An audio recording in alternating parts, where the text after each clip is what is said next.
The philosopher Marshall McLuhan once said, "When information overload occurs, pattern recognition is how to determine truth." Welcome to the A&P Professor, a few minutes to focus on teaching human anatomy and physiology with a veteran educator and teaching mentor, your host, Kevin Patton.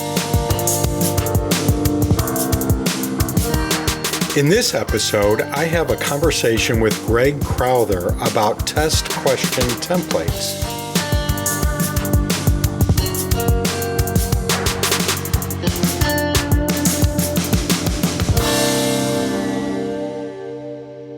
Hey, remember that free ebook I've been talking about?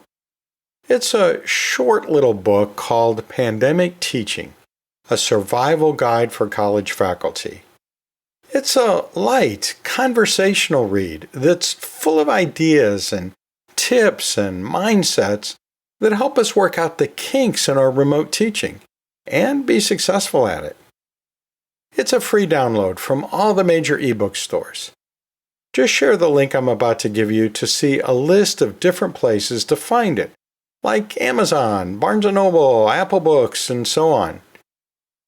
It's books2read.com/pandemic teaching. So it's books2read.com/P pandemic T teaching. And you can find that link in the show notes and episode page. Oh yeah, could you also take a moment to mention it to your teaching colleagues in any discipline? And also mention it in social media too. I sure do appreciate your help with this. A searchable transcript and a captioned audiogram of this episode are funded by AAA, the American Association for Anatomy.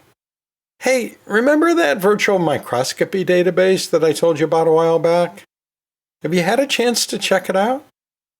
Yeah, I didn't think so. So here's a gentle reminder to go to anatomy.org and find it under the Resources tab.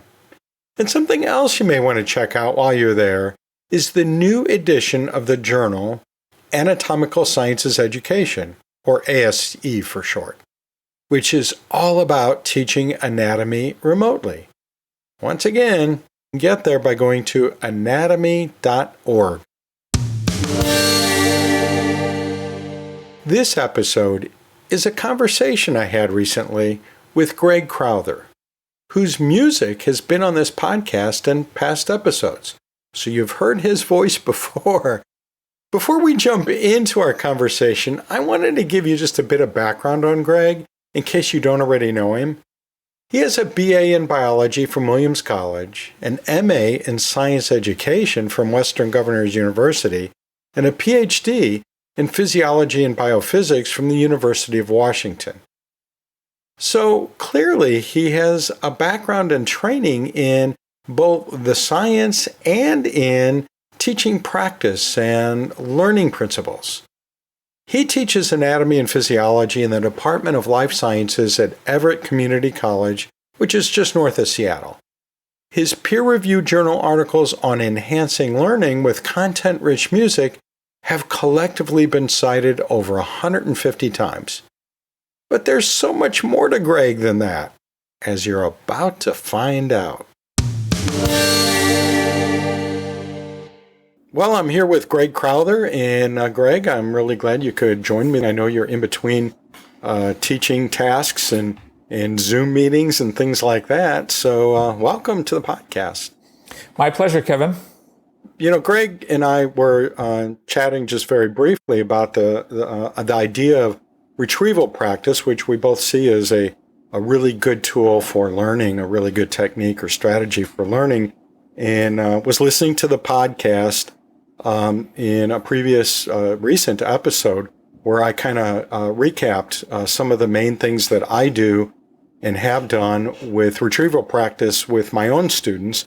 And Greg, you said that there were certain things that kind of stuck out to you in that. And so let's start there with some of the things about what, I've been sharing about what I do with retrieval practice in relation to your experience. Yeah, great. So as you know, Kevin, but your listeners do not, I was listening to this in the context of a new paper that I've written that in some ways is very, very compatible and similar to retrieval practice in what it's proposing, in other ways different. So I thought we could start by recapping the aspects of retrieval practice as I understand it that seem to relate. So in episode 67, I heard you say a few things. First, and I think maybe least controversially, you were just sort of advocating for formative assessment prior to summative assessment. So low stakes, relatively low pressure. So I think probably most of us all agree that is very helpful, right? Sure, yeah. Anything to add to that kind of concise description? No, that's definitely it. I think I kind of ended up kind of mushing them together in a course I teach now, but it's not regular A&P. I teach a pre-A&P course completely online and self-paced. And so I do have a final exam that in some ways is summative, but all of my online testing is take as many attempts as you want, and it's open book, open anything you want. And as long as you get 85% or better, then you've passed and you can move on to the next one until you get to the final. And then if you pass that, then you've passed the course, and it is a pass-fail course. And so I kind of ended up mushing them together, at least in that course. Now, that's not the way I do my on-ground A&P, which I'm not doing right now, but I have done recently. And there, it's my online tests are to prepare for the midterm and the final, which I would consider my summative tests. Okay, good. So what you're saying is that regardless of the course, you're trying to get away from these single-shot, gigantic stakes summative assessments, either because the formative assessment is sort of folded in there, or there's a lot of that precedes summative assessment. Right, yeah. Okay, cool. So then the next point that I got that I think is a little more subtle that you made is our students could really benefit from lots and lots of practice, probably more than we've necessarily planned for explicitly. And so I think that was also a really good point that, we know this stuff really well, so we just review it quickly before a lecture, but they may need to go over it for hours and hours. So I assume you agree with that. Anything to add there? Yeah, absolutely. I mean, that's the big thing in my book is that, I think a lot of us in our heads, we think that the students are doing that practice on their own in some way. But you and I both know, having taught students, a variety of students, most students, whether they're the good students, the students with challenges, doesn't matter, they're not practicing enough. And so you're right. I think we need to provide opportunities for them to practice and really encourage and stimulate that practice. So, yeah, I agree with what you're hearing there. Yeah. Right. And then building on that, the next little point I got was you were saying, well, let's make sure we have, if at all possible, we have a variety of practice items so that if they're doing a practice test or practice quiz, that they aren't seeing exactly the same questions each time, which I think makes sense for a couple of reasons. One is, it's just sort of boring to do the same thing multiple times. And also it leads to students just sort of zeroing in on, these exact answers to these exact questions without necessarily going beyond those. So once again, please amplify or comment as needed. Yeah, no, I nothing to amplify there. I completely agree. It's, partially, I guess the reason why I thought about doing it that way is, I was getting a lot of pushback from my colleagues when I was kind of workshopping this idea and kind of bouncing this idea off of my colleagues, and they were all saying, well, what's to prevent them from just, memorizing it or just making a copy of it and just passing it along to the next group of students and so on. And so, that's a legitimate concern. But the other thing is I was more concerned about them walking out of my course really knowing the principles and the core ideas. And they're not going to know that if they've just memorized the question, that they know the answer is A or the answer is carbaminohemoglobin. If they don't understand the role of carbaminohemoglobin in the body and in various processes in which it's involved, then what good has taking A and B done for them? They're not going to be able to use that for anything. So yeah, I think you heard right on that one as well. Great. And that really connects well to my test question template approach that I'm going to be telling you about more. This concern that this idea that we need to do whatever we can to push students into getting the broader concepts rather than just memorizing all these isolated facts.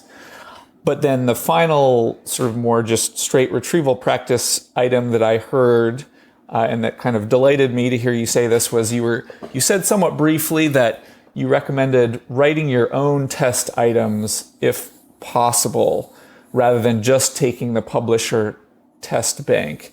So could you maybe say a little more about why you think that is valuable? Yeah, well, I think there's a couple of things built in there. One is, I think publisher test banks are useful when you've been thrown a class that you've never taught before, or you're overwhelmed with some other project or something like that, and your time is limited and you have to get a test out. Go ahead, pull out the test bank, look through it, see what kind of items that are already in there that have already been written, that can help you, and you put together a reasonable test. Another use of it is to look through it to see, well, what kinds of questions are the authors of this test bank asking? And that might stimulate some ideas for me. Like, I've never thought about asking that style of question. I've never thought about asking questions about that concept in this way. So I'll adapt that. That gave me a good idea. I'll adapt that. So that's all very good. But one issue with test banks with the publisher test banks is that the authors don't have your students in mind. They're probably putting these questions together very quickly and in a massive amount.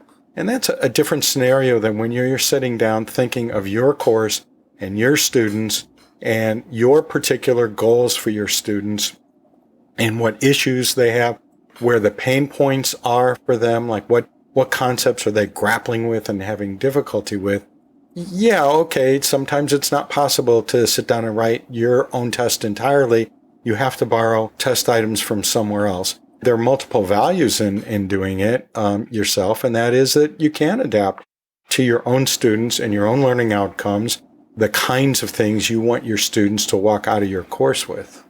So I had all this in mind as these themes that seemed relevant to this paper. So if I may, I'd like to sort of segue into telling your listeners just a little bit about the paper, and we can maybe do a bit of a compare and contrast relative to retrieval practice as we've been describing it.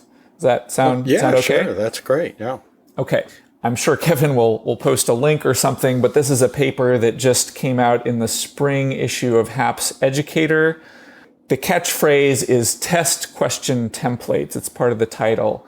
And so what I mean by a test question template is a template literally for writing practice questions and writing test questions. And it can be used by you, the instructor, but also by your students to generate their own versions of these questions.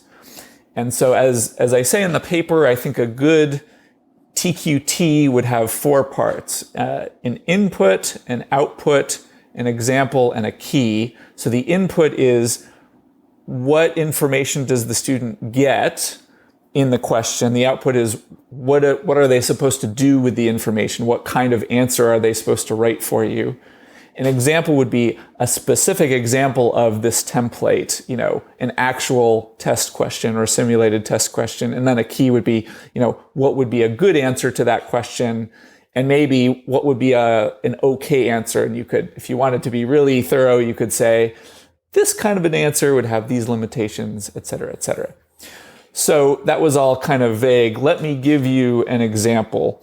If you're interested in teaching spinal plexuses and spinal cord injuries, you could set up a test question template that's something like, if I give you the level of a spinal cord transection, that is a serious traumatic spinal cord injury, you, the student, should tell me, will this person be likely to be paraplegic or quadriplegic or something in between, some intermediate state. Okay? Okay. I think the appeal of this kind of approach is, it's relatively straightforward. It signals to the student what they really need to know. So for this kind of a question, you're going to need to know about the spinal plexuses, right? Specifically the ones that control the limbs, the brachial plexus, the lumbar plexus, and the sacral plexus. And so which ones control which limbs. And you'll also need to know about how the brain is communicating with the limbs through the spinal cord, that flow of information up and down. So to me, this is not just straight recall. This is putting together a couple different pieces and making sure the students can do that. And you can generate, a million versions of this question. What if the injury is at T2? What if it's at C6? What if it's at C3? And so it lends itself to lots of practice with, the students can generate. So Kevin, that was a lot. Let me pause and say, does that make sense to you? Do you have any initial questions about what I just said? Well, it makes sense to me because I've read your paper. So, I kind of already knew what you were going to say. But I think that, I guess a question, and maybe, you plan to get to this a little further along in the conversation. But so if you could recap the template itself, the elements of the template itself, just very briefly, and then maybe if we could, at some point at least talk about, are you giving this to the students and they working it out? Are you using it yourself when you're planning a test? Are you doing both? And so on. So just again, a brief recap. Oh man, brief recap of the elements of the TQT, that template. Right. Sure. So the recap, I mentioned there are these, what I think of as the 4 elements: the input, the output, the example, and the key. So now that I've introduced this spinal cord injury idea, let's say for that one, what would these elements be? So the input would be, I'm telling the students, there's a patient who has a spinal injury at spinal level T6, let's say. So that's the input. The output is, you, the student, need to tell me whether that patient will be paraplegic, quadriplegic, or something else, something in between, okay? And this could be in the form of a short answer question. Usually I prefer to do these as short answer questions and make the students explain their reasoning to me. But you could also write multiple choice questions if you need to do all multiple choice tests. Your choices could be A, paraplegic, B, quadriplegic, C, partial loss of upper limb function, total loss of lower limb function, or whatever. You could write choices based on that and skip the reasoning part. And then the example would be, let's say for the T6 example, Sven has an injury at T6. What loss of limb function will they have? And you would say, well, T6 is right in between the brachial and lumbar plexuses. So Sven would be paraplegic, right? Loss of lower limb function, upper limbs are okay based on the information we have. And then you could, if you wanted to be, again, really thorough, you could say, you could elaborate on what if the student writes paraplegic, but they claimed that the upper limb function was lost rather than the lower limb function. Would you give them partial credit? You could consider those scenarios. So I think that addresses the first part of your question. And then the second part was, am I giving these to students? Am I using them myself? And the answer is all of the above. So for better or worse, I'm a PowerPoint slide guy. So I lecture via PowerPoint, and the second or third slide of each set is, here are the test question templates for this chapter. And I say, when I'm writing my short answer questions, I'm going to rely heavily on these, so you should look at them as well, so they have access from the beginning. And then when I sit down to write the actual tests, that's the first place I go, generally I'll pick a couple of those. And that gets us into transparency and sort of equity in a way of, I want it to be really clear to the students what they should study and what the test is going to look like. And so to me, this is a good way of doing it, especially for maybe more cognitively challenging questions. Like if your course is all about, well, all of our courses have this, like name various muscles of the body. And, they know that's coming. They know how to study it. It's less obvious to most students how to prepare for these higher level Bloom's questions. And I think it's not enough to ask them some practice questions that are analytical and then ask some test questions that are analytical in a different way. It's still not as clear to them how to study for that. So with these templates, I'm really trying to prepare them for these higher level questions in a way that, kind of gives it away, but doesn't give too much away. We're going to take a short break and be right back. The free distribution of this podcast is sponsored by the Master of Science in Human Anatomy and Physiology Instruction, the HAPI degree. In the era of pandemic teaching and continuing forward, teachers of A&P need high-level skills in teaching practice and a deep reservoir of strategies. The HAPI program can provide that. Check out this online graduate program at nycc.edu/HAPI. That's HAPI. Or click the link in the show notes or episode page. There's a new cohort forming right now, so now's the time to get on board. With these templates, I'm really trying to prepare them for these higher level questions in a way that, kind of gives it away, but doesn't give too much away. Yeah, boy, I tell you, isn't that something we hear a lot from students, not only in our area of teaching, but across all students in all levels is, well, I knew the stuff, but, the teacher didn't ask me any questions about what he talked about in class. Right. I'm like, really? But the reason is, I think that a lot of times we do on our test, we'll ask these higher level test questions, and that's not something you can just look up. You can look up the information that you need to be able to answer it, but it's not going to guide you necessarily in the direction that you need to go in on the surface to take you exactly step by step where you need to end up. You need to do that. You need to be able to put that together. And so, students are going to think of that as a trick question or a question that has nothing to do with what was talked about in class. But what you're doing with this template is you're showing them how you're going to put together these higher level questions and walking them through the process of how that works, giving them concrete examples that, the benefit that you or I would have in using this template as instructors is we kind of know the kind of questions we're going to be asking the students, so we can preview that as we even reveal these templates as practice. We can kind of emphasize certain aspects of it and say, if I ask you a question like this, how would you go about answering it and so on. And that's what the template is doing in my mind. I haven't used it. I think it's really cool. I wish I would have learned about this 30 years ago.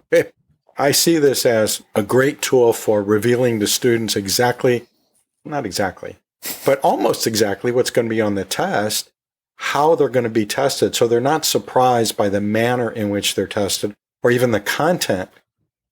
They just don't know what the exact question's going to be. Sort of like, clinical, I would imagine. I've not had any clinical training myself, but I've sort of been there alongside people. My wife is a nurse. My son and his wife are physicians. And so when they were going through their clinical training and so on, well, they had all this knowledge.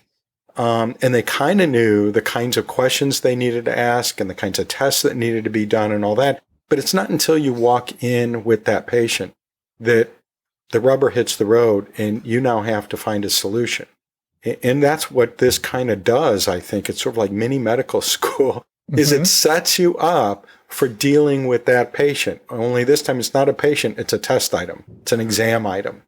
And now they have some experience in dealing with similar, scenarios. They've kind of walked through this theoretically and so on and been able to practice on their own. And now they're walking in to see if they can put it together with a new variation, what they've already learned. Right. Yeah. In fact, some of my favorite TQTs are set up as kind of clinical scenarios. Like, for example, if you're teaching about the integumentary system, you can imagine a patient who maybe they have dark skin, maybe they have light skin, maybe they're out in the sun a lot, or maybe they're not. Maybe they're trying to get pregnant and thus concerned about folate levels. Maybe they're not. Maybe they eat a lot of vitamin D in their diet, or maybe they don't. And so you can vary all of those things in your scenario and then figure out, is the patient, should they be more concerned about skin cancer, about vitamin D production, and so on and so forth. So I think that's fun and interesting for the students. However, one of my cautionary notes in this paper, you might have noticed, is if I'm teaching sophomores, there are a lot of things that they don't know and I don't know clinically. So I think it works well for that kind of skin nutrition scenario. But, if we've just done EKGs for like 20 minutes, me giving them an EKG and then asking them to diagnose the patient, they probably aren't ready for that. So a lot of clinical things actually don't lend themselves to TQTs, but I try and keep an eye out for the ones that do. I think you're right on that. And I've seen sample, we talked about test banks and so on, and I've seen sample, case studies and mini case studies that do that. So that's a very good point about, the care we need to take and what exactly we're asking our students. Yeah, very much. I've encountered that as well with these textbook questions that I think there's a bit of naivete, like students like case studies, they're headed for clinical careers, so let's give them some clinical examples. And all of that is, fine and good, but not if, they suddenly need to have med student level understanding of things. So let's just be really clear about what we expect them to know. Right, yeah, and preparing them for clinical applications is one thing, but assuming they already know those clinical applications is another. And that's something that I sometimes have to pull myself back from is I have to keep telling myself, this is the beginning of their studies. There's no way they can learn it all just in my course. So what is it that they need to walk out of my course with so that when they get to those clinical applications, they're going to get a review of A&P in all those courses. I don't know of a clinical course that doesn't do at least a little bit, maybe not in the class, but in the textbooks. Nursing textbooks, OT, PT, all of them, they review the anatomy and physiology, sometimes at the beginning of their textbook or sometimes at the beginning of each chapter of the textbook and go on. So they are going to forget some things, but they're going to have opportunities to relearn it. And if they've built a foundation in our course, that relearning is going to be easier for them when they get there. So I've gone off on a whole different tangent here, but I think your point is well taken when you're doing these TQTs that we do have to be careful about how far we go with the applications and that. But I also agree with something you just said, and that is that I think working out puzzles is fun for a lot of people. And so that can be a very engaging way to test them and make the tests a little bit more enjoyable than most people think tests ought to be. I'm going to build a tangent on your tangent, if I may. Just so mostly I think of the TQTs as student-facing and student-serving. Like, here's what the test could be like. Here are some ways to practice. But I also, as we were just talking about, what is it reasonable for our students to do at this point in their education? One can also use the TQT as an instructor as a sort of check on, am I asking them things that are reasonable? So it may be a useful exercise for some of us to, if we want to ask a question about muscular dystrophy or whatever, some clinical thing that we've sort of touched on, try putting it into the TQT format and say, this is what I'm going to give the students, and this is what they should give back to me, and sort of test it out on yourself. Like, is this fair? Like, if I give them this, can they really give me that back? So I think it may be useful as sort of a self-reflective thing as well. Yeah. Well, something that struck me is, one of many things that struck me as I read through this paper is, in relationship to what I was talking in that recent episode about the way I do my online tests and formative tests and practicing, is I mentioned how, it does require my method requires a large number of test items because, they're rotating through in these randomized sets. And so, I would 20 minutes every day. When I came home from school, I'd sit down for 20 minutes and work on some items and so on. And, I did what a lot of people call backwards design. I knew what my outcomes were. And so I did start with that. And I had that in mind as I did this. I mentioned in that episode that as I wrote questions, then other questions, other variations would occur to me. So, I might be asking about an injury at, using your earlier example, using an injury at this level of the spinal cord. Well, now I can make one that's at this other level of the spinal cord. Same kind of question, but of course the outcome is going to be different. The answer is going to be different, but it's still testing the same set of concepts that student has. So I was thinking, if I had this all those years ago when I first started building this would have been a great thing for me to start with. So I didn't have to kind of sit there and kind of do it in my head and do it on the fly, and maybe not be as careful with it as the TQT would allow me to be. Because if I have those there, or at least have that method of how to do that, then that would have worked out really great for me. Yeah, so you're kind of relating the TQTs back to the retrieval practice. So let's do a bit more of that. We said earlier that retrieval practice is about giving the students formative assessments, giving them lots of chances to practice, and so you can see how that is working here. The TQTs are very much about enabling repeated practice with lots of varieties of questions that are kind of getting at the same core concepts. So in some ways, we're speaking the same language, or even using the same words in the same language. Not quite sure about this analogy, but the place where I see TQTs as diverging a bit from what I'm hearing as retrieval practice is, the name retrieval practice at least implies that the answers are all tucked away in your brain somewhere, and it's mostly just a matter of retrieving them, right? And that's maybe not exactly how you mean the phrase, but to me that sounds more or less like fact recall more than analytical thinking or critical thinking.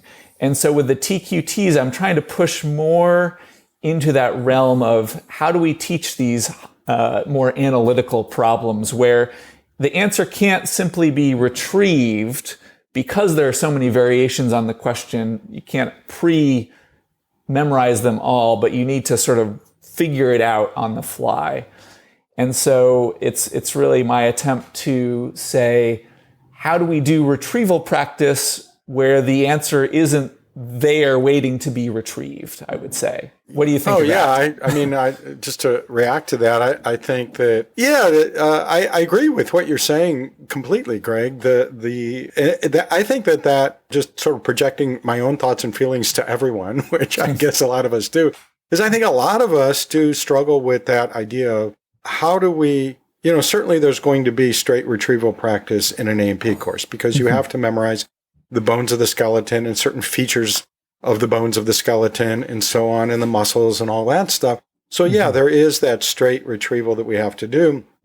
And I think at least when we're beginning to teach, but at least for me who've been doing this for decades, I still struggle at various levels but how do I get them to that higher level of thinking? How do I get them to be able to solve problems with the stuff they've memorized? Or maybe haven't memorized yet, and how can they deal with a solution if they don't know a certain element? How can they get to that answer? I agree with that. I think that I'm probably using retrieval practice a little bit differently than some other people do. And to explain that, when I think of retrieval practice, the obvious kind of retrieval practice is, which bone is this? This is the femur. But I also see the case studies and application questions and so on as a form of retrieval practice. Maybe an analogy, one that I use a lot for what I do is the analogy of a soccer game and playing soccer. And so, you're going to learn how to dribble. You're going to learn how to kick at the goal. You're going to learn how to pass to another member. There's all kinds of little elements that you're going to learn. And you're going to practice that over and over because as you continue practice, you're going to practice that in different combinations. You're going to practice it on different terrains or turf. And then you're going to do practice games. You're going to split the team up into two and you're going to play against one another. Now it's literally a whole different ball game because now, you're having to apply it in certain situations. When is it appropriate to pass? When is it appropriate to dribble? When do you kick on the goal? From what, all these different angles. What if there's someone in the way? What are you going to do about that? So now you're getting to a higher level of doing soccer. And it's what you're doing is you're practicing in preparation for the game, maybe the big game, where you're going to win a championship or not. And so now you've done the more practicing you've done under the more various conditions, the more likely it is that you're going to be able to win the game. And the same thing with that summative test at the end. The more you've been able to practice, the better. And some of it is that basic, here's how you dribble, here's how you pass, here's how you, kick straight on or whatever. But there's also those opportunities to do that higher level stuff. So when I'm doing on my online tests, I'm not only asking those straight, knowledge questions or comprehension questions. I am going up to those higher levels. Now, a way I do that I haven't really mentioned in my podcast, I don't think, is that I have used clickers, at least in my face-to-face courses. And so what I'll do there is I'll have a clicker question where I might ask, if there was an injury at this level of the spinal cord, what's going to happen? And so maybe there's 4 or 5 different possible outcomes. So they click on the right one. And then what I do is I reveal, the poll, the answers, how many answered A, how many answered B. And because I know I'm going to ask that kind of question on the test. So this is practice for them. But it's retrieval practice in the sense that, they're retrieving what they've memorized about the spinal cord, about the spinal segments, about where each nerve plexus is and what it does, about all those things you listed in your example. So they're retrieving that part of it, and now they're applying it. And so that opportunity almost always reveals that either the majority of students or at least a significant number of students didn't get it right.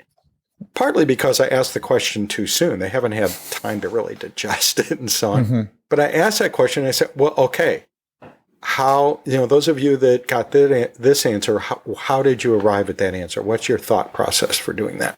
And those that answered this other question, what's your thought process? And we start to work through it.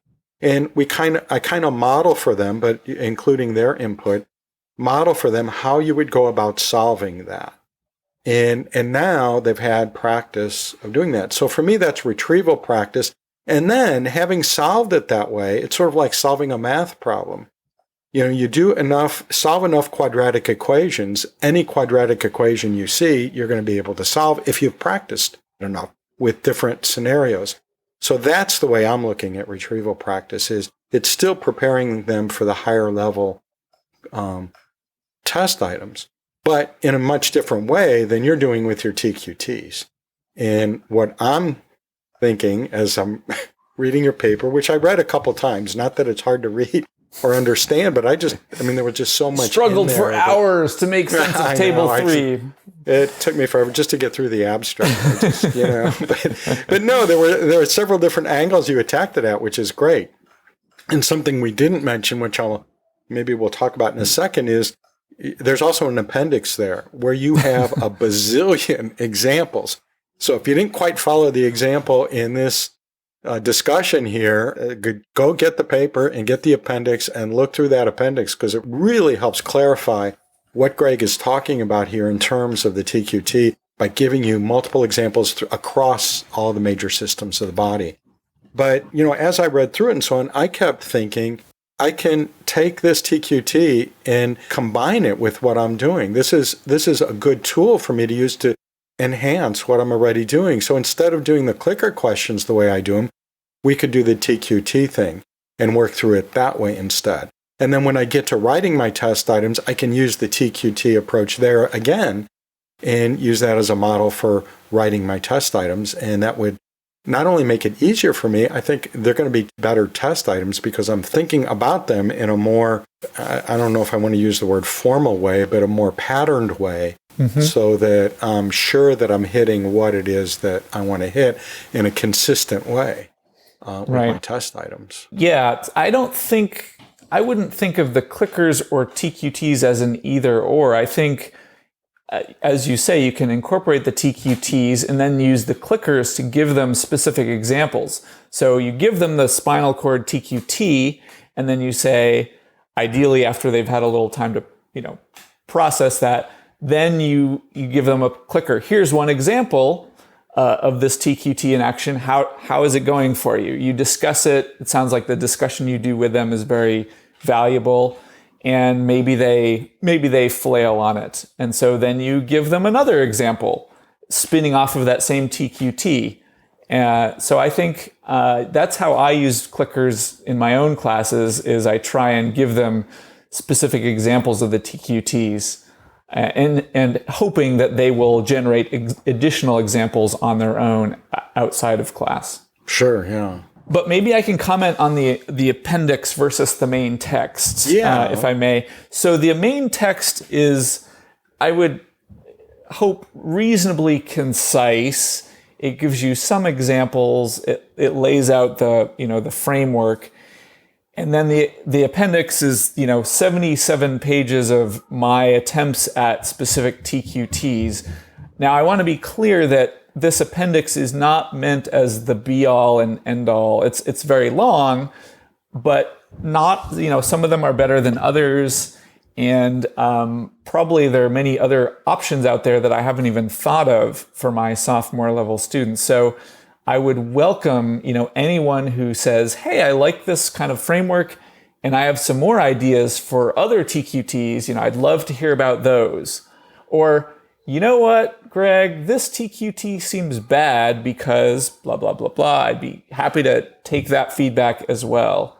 So definitely use the appendix if it's useful, but don't think of it as some sort of biblical tablet that I'm handing down or anything. It's a work in progress. I haven't read every one of those in the appendix because it is a long appendix, but the value in having so many is that you can see different angles to choose from. And so I can see this really developing into a widely used tool. And that's why I wanted to talk to you about it on the podcast, because the more people that we get this out to. So it's already in HAPS Educator. And as I mentioned earlier, I have a link in the show notes in the episode page.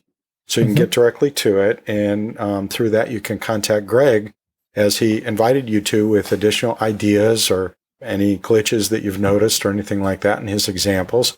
Greg, I hope, I don't know if you have plans for it, but I hope that you're going to continue working on this and maybe even publish some follow-up papers or other kinds of things that are going to help those of us who have not thought it through as carefully as you have learn how to use it and some best practices in using it and so on, because I think this is a really great tool. It's a really great approach. And it's certainly shaken up my brain a little bit and made me look at things differently than I had before. And I think that's the value of what we see in the HAPS educator and the value of what we see when we interact with our colleagues and talk to them about the way they're doing things is, yeah, we're all teaching pretty much the same topics and pretty similar outcomes that we're aiming for, but the way we're getting there is different. And there's so much value in listening to and really diving into what some of our colleagues are doing, because that's going to influence the way we do it and make it better. Give us some new ideas, new approaches. Right.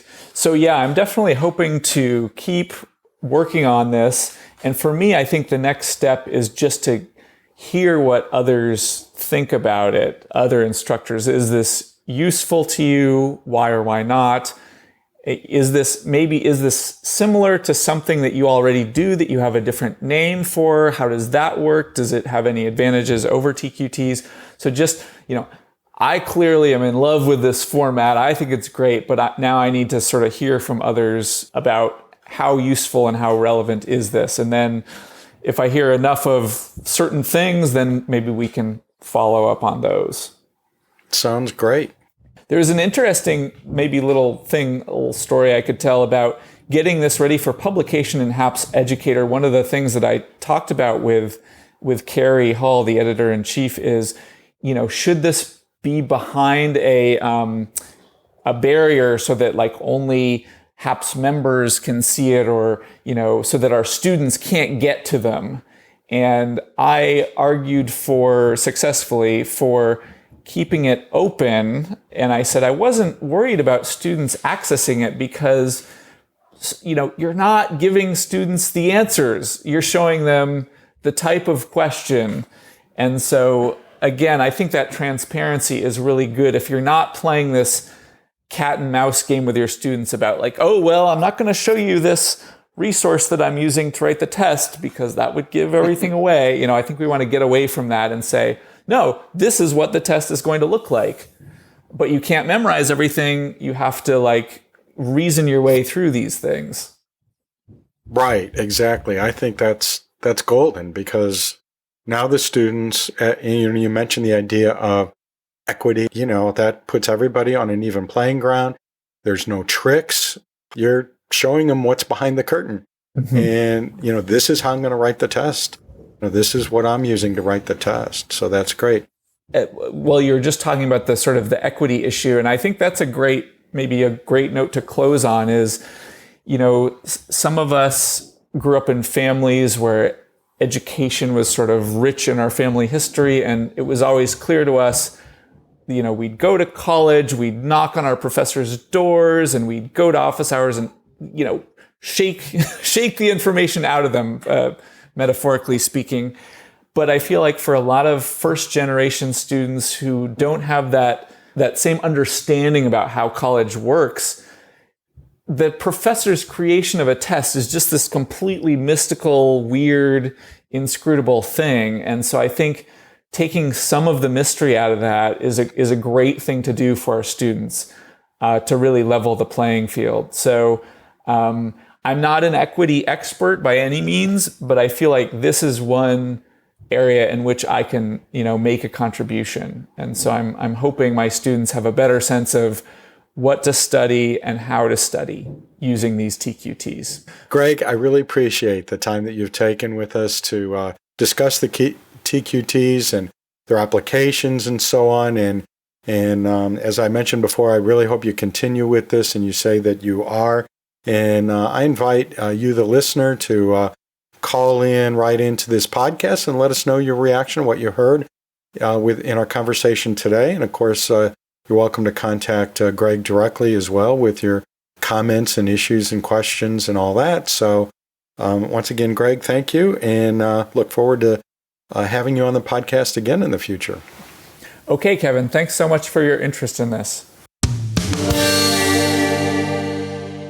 Marketing support for this podcast is provided by HAPS, the Human Anatomy and Physiology Society, promoting excellence in the teaching of human anatomy and physiology for over 30 years. Hey, I just attended many of the events of the annual conference in a virtual mode, and that proved to us that the helpful, collegial atmosphere of HAPS can carry through in just about any venue. Go visit HAPS at theapprofessor.org/HAPS. That's HAPS. There are links to everything that Greg and I talked about in this episode in the show notes and at the episode page at theapprofessor.org/70. That's 70. And you're always, always, always encouraged to call in with your questions, comments, and ideas at the podcast hotline. That's 1-833-LION-DEN or 1-833-546-6336. Or send a recording or written message to podcast@theapprofessor.org. I'll see you down the road.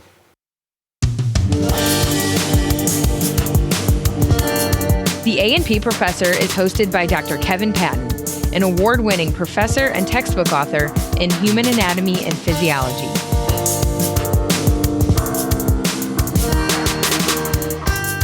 This episode has been slightly enlarged to show details.